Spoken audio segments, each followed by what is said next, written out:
सुख संसार में है, पर आनंद ईश्वर के चरणों में है।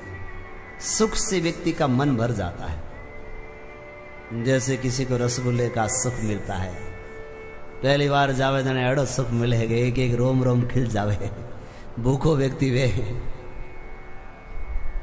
एक दो दिन भूखो वे और हुगन आवे कटे हूं बढ़िया हलवे तो, क्योंकि वो शरीर चाहता है कि ये कुछ खाने को मिले, और अपने अनुकूल, मन के अनुकूल।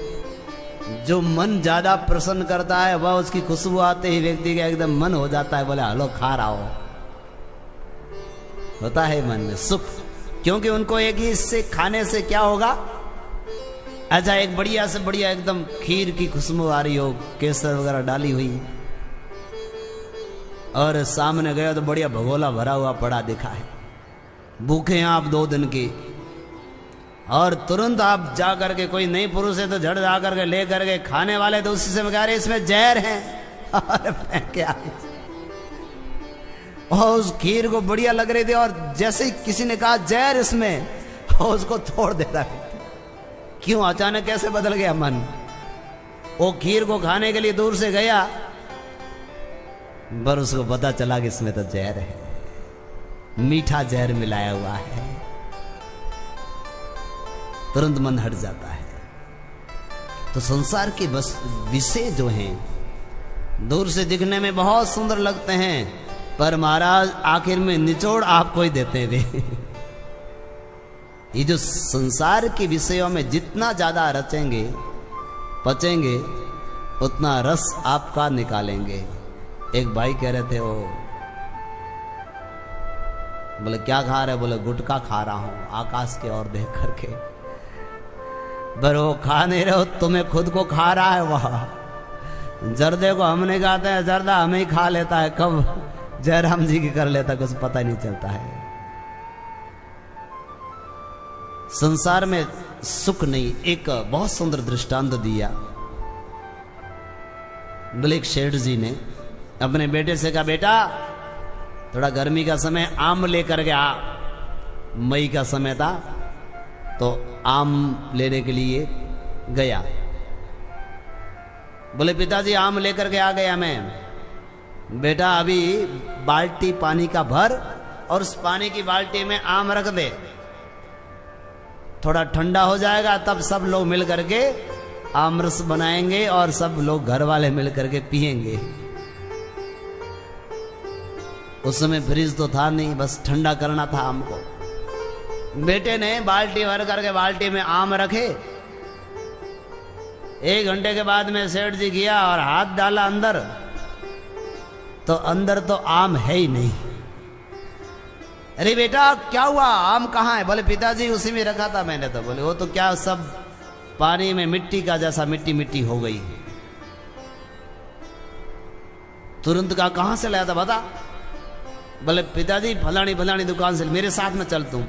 गया और जाकर के उसको गालियां देना पड़ा, अरे मेरे छोरे बेटे को ठग दिया, ऐसा लूटेरा जो दिन में लूट रहा है तुम तो। दुकानदार ने कहा महाराज सेठ जी क्या बात है, पहले बात तो बताओ, ऐसे आप गाली पर गाली दिए जा रहे हैं। बोले मेरा बेटा आम लेने के लिए आया था और तुमने ये कैसे आम दिए, तो पानी में गल गए। उस दुकानदार ने कहा सेठ जी पहले मेरी दुकान का नाम पढ़ लीजिए। दुकान के आगे नाम लिखा था नकली फलों की दुकान। अरे हमारी दुकान में तो नकली फल मिलते हैं और आपका बेटा आम लेने के लिए आया, तो मैंने सोचा शायद सजाने के लिए सत्यनारायण भगवान की पूजा करा रहे हैं और भगवान का मंडप को सजाने के लिए आम ले जा रहा होगा, और आपके बेटे ने आम मांगा और हमने दे दिया। इसमें हमारी क्या गलती है सेठ जी? सेठ जी ने भी विचार किया, बात तो सही है। अरे भाई कोई भी सामान लेने के लिए जाते हैं तो पहले दुकान का बोर्ड तो पढ़ लेना चाहिए कि यहां सामान असली मिलेगा कि नकली मिलेगा। उसी तरह से नकली आम मिले, उसी तरह से संसार में लोग सुख ढूंढने के लिए जाते हैं, पर संसार के आगे भगवान ने एक पहले से बोर्ड लगा दिया गीता में, अशाश्वतम दुखालयम अगर गीता पढ़ेंगे तो भगवान स्पष्ट किया संसार क्या है, ये अशाश्वत है, यानी हमेशा रहने वाला नहीं है, प्रतिक्षण जा रहा है।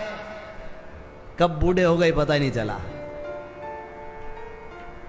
और कब टपक करके फल गिर जाता है, बेल से टूट जाता है, पता ही नहीं चलता है। तो और दुखालय है, बोले दुखों का घर है संसार। बोले सुख चाहिए तो कहां आओ, बोले आओ भगवान की शरण में, भी मिलेगी, आनंद भी मिलेगा, और जो चाहिए वह ईश्वर के चरणों में मिलेगा। संसार तो क्या है, बोले महाराज मृग तृष्णा के समान है। हिरण बहुत प्यासा होता है, पर ऐसे गर्मी का समय होता है, देखता है कि अरे वहां पर पानी होगा। जब गर्मी देखता है तो वहां पानी जैसा दिखता है दूर से, दौड़ता दौड़ता मृग वहां जाता है, पर वहां पर भी पानी नहीं मिलता है, और दूर आगे उसको जंगल में धूप में पानी दिखाई देता है। ऐसे तड़पता तड़पता वह मृग मर जाता है, पर पानी उसको नहीं मिलता है।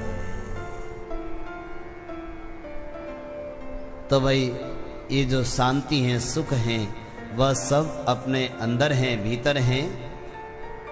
यहाँ घर है सुख का, शांति का, आनंद का, पर वह पता कब चलेगा, बोले गुरु महाराज के चरणों में जब गुरुदेव का वंदन, गुरु महाराज के चरणों का जब बार बार आश्रय लेंगे तब पता चलेगा। गुरु कृपा से ही इस आनंद के सरोवर का पता चल सकता है। और जो जो गुरुमुखी हुए हैं उन्होंने इस आनंद का समुद्र का अपने भीतर ही जिन खोजा तिन पाइया, घेरे पानी पैठ। बोले एक व्यक्ति समुद्र के किनारे गया और वहां बैठा बैठा, सुबह से ही बैठा था। कोई व्यक्ति, अरे सुबह से दोपहर तक बैठे हो, क्या कर रहे हो यहां पर? बोले मैं समुद्र में स्नान करना चाहता हूं। तो कर ले। बोले ये समुद्र की जो लहरें हैं ना, ये जब शांत हो जाएगी तब मैं स्नान करूंगा। उस भले व्यक्ति ने, सज्जन ने कहा तुम शांत हो जाओगे, तुम मर जाओगे, पर ये लहरें शांत नहीं होने वाली है, क्योंकि ये तो इनका धर्म है। तुम सोचोगे कि ये लहर, मन जब शांत हो जाएगा तब भजन करेंगे, तब भजन करेंगे, बूढ़े हो जाएंगे तब भजन करेंगे। अरे भाई, वह बूढ़ा होने से पहले मन तो बूढ़ा होता नहीं है, आशाएं बूढ़ी होती नहीं है, और तन बूढ़ा हो जाता है, पता ही नहीं चलता है। इसलिए मन शांत होगा तब भजन करेंगे, ऐसा नहीं। मन को शांत करने के लिए जब आप डुबकी लगाएंगे तो अपने आप ही मन शांति का रास्ता निकाल देगा।